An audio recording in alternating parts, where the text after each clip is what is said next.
কৃষি এবং কৃষকদের ভাগ্য উন্নয়নের কথা শুধু আমরা মুখেই বলে থাকি, আসলে এদের খবর রাখে কে? প্রিয় দর্শক, আমি সাধারণ বিশ্বাস, সোনার বাংলা নিউজের পক্ষ থেকে আপনাদেরকে জানাচ্ছি স্বাগতম। দর্শক, আজকে আমি আছি মানিকগঞ্জের শিবালয়ের ঢাকা-রিচা মহাসড়ক সংলগ্ন তেঁতুলিয়া বড়ু প্রজেক্টের।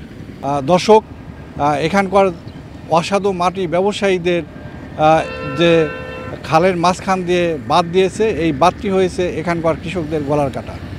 কারণ কয়েকদিন আগে যে ঘূর্ণিঝড় রেমালার কারণে যে বৃষ্টিপাত হয়েছে, সেই বৃষ্টিপাতের পানি এই জমিতে জমে রয়েছে। এই বাঁধের কারণে এই পানিগুলি বের হতে পারে নাই, যে কারণে পাকা বড় ধান জমিতে শুয়ে পড়েছে। এই ধানগুলি এখন পানিতে নষ্ট হয়ে যাচ্ছে। কৃষকরা বাধ্য হয়ে এই আধা পাকা কাঁচা ধান কাটতে শুরু করেছে। বাঁধের কারণেই এরকম জলাবদ্ধতার সৃষ্টি হচ্ছে। আধা পাকা ধানগুলো ঝড়ের কারণে জমিতে লুটিয়ে পড়েছে। এই আধা পাকা ধান কাটতে ব্যস্ত হয়ে পড়েছেন কৃষকরা।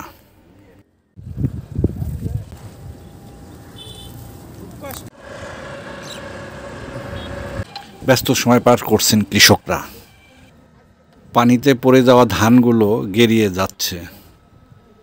বৃষ্টি হয়ে যায়, পানি বেশি পাই যায়, অনেক ধান মানে তলায় পড়ে যায়, ধানটা যে গেরাই নষ্ট হয়ে যেতেছে, এগুলো বাঁধের কারণে তো হয়েছে আর কি। মানে কারণে পানি বাড়ছে, ওই যে বাঁধ দেওয়ার জন্য, বাঁধের জন্য খালের ভিতরে পানি পাস হইতেছে না, এই জন্য আর কি। এখন এই বাঁধ কাইতে দিলে আর কি হয়ে যাবো আর কি, পানি বাড়িয়ে যাবো এটা। হ্যাঁ, এই যে পানি আটকা পড়ছে, মনে করেন যে ধান দুন একটু ক্ষতি হইতেছে, এতে আর কি চলে যেতেছে। তাই ওই বানটা কাইটে দিলে পরে একটু সুবিধা হয়। অবস্থা হলে আমরা কৃষক একেবারে ক্ষতিগ্রস্ত হয়ে গেছি। এই যে দেখতেছেন, এই যে সামনের যে জমিগুলো, 2-3 চকের পানি এই খাল দিয়ে বাইর হয় ইতে আপনার নদীতে।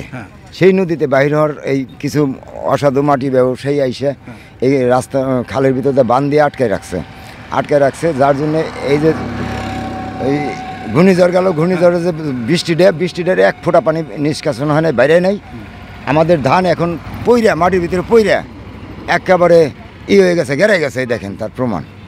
দর্শক, আপনাদেরকে এই তেঁতুলিয়া বড়ু প্রজেক্টের যে এই ধানের অবস্থা, সেটি আপনাদেরকে দেখালাম। পাশাপাশি দেখালাম এই খালে যে বাঁধ দেওয়া হয়েছে, সেই বাঁধটি। কথা বললাম স্থানীয় কৃষকদের সাথে। দর্শক, আজকে এখান থেকেই বিদায় নিচ্ছি। এরপর দেখা হবে নতুন কোনো জায়গায়, নতুন কোনো বিষয় নিয়ে। সেই পর্যন্ত আপনারা আমাদের সাথেই থাকবেন। সকলে ভালো থাকবেন, সুস্থ থাকবেন। ধন্যবাদ সকলকে।